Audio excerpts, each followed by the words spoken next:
Hello mga kasari! Welcome back to my YouTube channel. So for today's video, another sari-sari store update. Meron lang po akong i-share sa inyo mga kasari about dito sa sari-sari store. Alam nyo ba guys, ngayong araw na to, mas malaki pa po ang kita ng GCash kesa po sa tindahan. Kaya mga kasari, mapapa-thank you Lord ka na lang talaga ngayong araw. Kasi guys, nung mga nakaraang araw, nung Pasko, bagong taon, alam nyo yun, yung parang hindi masyadong in demand ang GCash nung mga panahon na yun. Kumbaga, okay naman siya, maya't maya naman may nagpapa-GCash, pero hindi malaking amount. Alam nyo yun guys. Pero ngayon guys, ang lalaki kasi ng amount, kaya ang laki din ng kita natin kapag pinagsama-sama natin. Tapos, yung kita natin sa sari-sari store, wala masyadong bumibili. Buti na lang talaga meron tayong GCash guys. Napakalaking tulong talaga na may GCash tayo dito sa ating tindahan.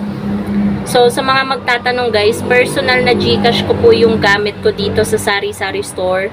Buti na lang hanggang ngayon ay magti 3 years na yata ako nag-GCash at wala namang anything na nangyayari.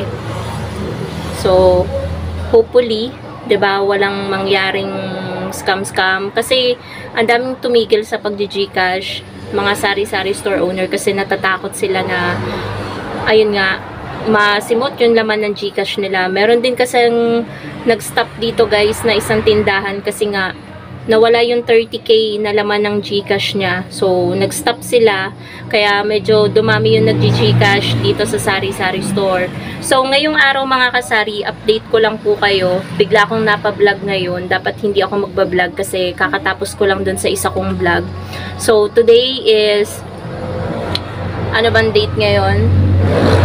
Today is Friday, January 3. So, pangalawang vlog ko na po ngayon mga kasari. At talagang very happy ang tindera nyo. Kaninang umaga guys, wala pa masyadong nag-GCash. Medyo nalulungkot nga ako kasi sa isip ko, meron daw kasing nag-GCash na doon sa may sabungan. Kaso sa sabungan kasi, ang charge doon 70 kada 1k. Kaya hindi pa rin ako nawalan ng chance kasi nga mga kasari, meron talagang mga sabungero na nanghihinayang dun sa charge. Kasi ang laki ng charge. Eh dito sa mga tindahan dito, 20 pesos lang kada 1k. So ayun nga, hindi nga tayo nagkamali kasi ngayong starting ng mga alas 12 hanggang ngayon ay sunod-sunod mga kasari ang nagpapa-GCash. Merong halagang 1k, merong 600 plus, merong 400 plus, merong 6,500 plus, 5,000, merong 3,000, merong 4,000, merong 3,900, merong 2,000. So, medyo malaki-laki na talaga yung kita natin ngayon guys. At hindi pa po natatapos ang araw. Medyo maaga pa po. 3:17 PM pa lang po. So, sana mas marami pang dumating. At sana meron ding mag-cash out para yung GCash natin is pabalik-balik lang. Kasi kung panay cash out, tapos walang nagka-cash in, so palabas lahat yung pera natin, hindi siya umiikot. So, sana meron ding magpa-cash in ng malaki para yung pera natin is pabalik-balik. Tapos yung kita natin is palaki ng palaki. So, ayun nga mga kasari, sa mga hindi pa nag-GCash dyan na may mga tindahan, huwag po kayong matakot na sa pag-iingat lang po natin yung mga tindera. Magdoble ingat na lang po tayo para hindi masimot ang laman ng ating GCash. Kasi ako guys, sobrang higpit ko dito sa GCash. Ultimo yung pagkuha ng number ko, tinatanong ko pa kung saan gagamitin, bakit kinukuha yung number ko, bakit, nakakailang bakit ako. Kasi hindi ko talaga binibigay mga kasari yung basta-basta yung number ko. Tapos minsan kapag hindi ko pa kilala yung bagong mukha, kinikilatis ko talaga. Talagang mahigpit ako. Kasi guys, kapag pinaghirapan mo kasi yung GCash mo, alam mo kung gaano kalaki lang or gaano kaliit ka lang nagsimula. 500 pesos lang mga kasari ako nag-start. Talagang sa load lang ako nag-start. Tapos nung medyo nakatulong-tulong yung mga bukod-bukod na benta natin dyan, tsaka lumalaki yung laman ng GCash natin. Kaya kapag pinaghirapan mo yung isang bagay, natatakot ka na biglang malimas or mawala, ma-scam. Kaya nagdodoble ingat ka. So, ayun mga kasari, huwag po kayong matakot na magdagdag ng GCash kasi napakalaking tulong po yan sa inyo, lalo na ganito na wala masyadong bumibili sa ating mga paninda, sa groceries natin.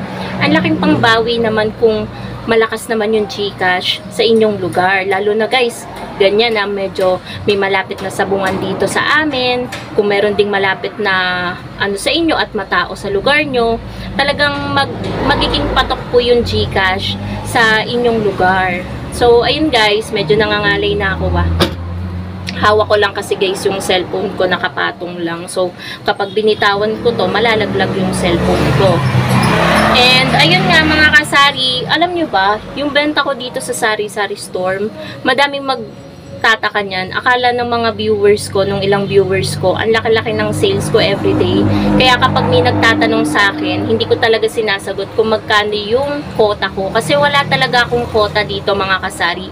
Kung gaano kaliit, kalaki yung pumapasok na benta dito, is tatanggapin ko yan ng maluwag sa puso ko. Ang hirap naman yung magseset ka kasi ng quota, tapos hindi mo naman may hit, sasama lang yung loob mo. So, kung ano yung benta natin sa araw-araw, yun na yun. At kung ano yung linis na kita doon, yun lang yung pwede mong gastusin. Ganun lang guys yung pagpapatakbo ko dito sa tindahan. At subuko na naman yan, 6 na taon na po yung Sari-Sari Store ko.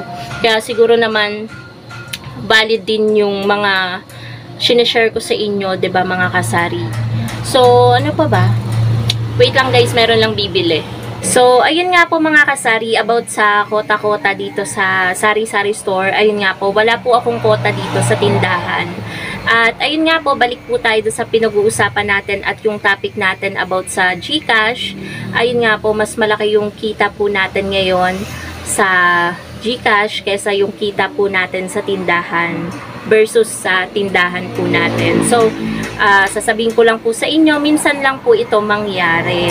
Dahil, ayun, ang mas maganda lang ay ready po tayo ngayong araw. Meron po tayong cash on hand at meron din pong laman yung ating GCash. Kaya po medyo maganda-ganda ang kita po natin ngayon sa GCash.